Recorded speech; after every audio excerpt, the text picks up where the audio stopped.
Watch Dr. Drew's new show at 9 on HLN. Weeknights on HLN. Now, Daniel, a lot of people remember the highly publicized voicemail of Alec, getting upset when his daughter, Is he prone to this kind of stuff? Does his anger just kind of flare and scare people once in a while?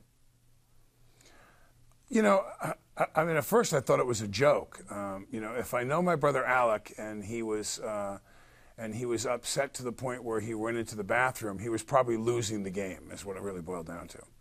He wasn't playing Words with Friends well. So I think it probably had... No. He and I have competed with each other.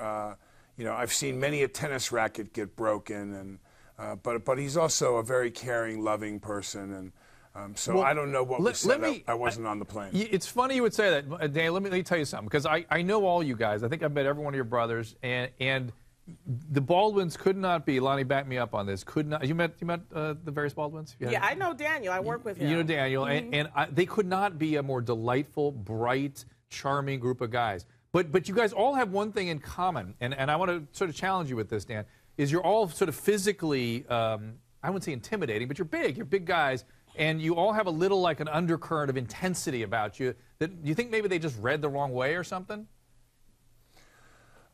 No, I think it's probably a combination. I think you're onto something. I think it's a combination. My father instilled in us, Billy Baldwin came home, and he was 7 years old, and Michael McKeon took his bicycle, and he came in crying in the door, and my father turned around and went, whoosh, and grabbed him by the shirt and pulled him in, and he said, "Then go back outside and get your bicycle back." And Billy went back outside, and he got his bicycle back, and that's how my father was. My father was an in-your-face, get-it-done guy, Irish Catholic, middle class, and there was a way to, it was get it done. I don't care how you get it done, and get it done by dinner. And Howard, sorry, Danny, but I got to go to Howard Bragman, who is a PR specialist. Does he have a PR problem as a result of some of this behavior? I mean, it's just him.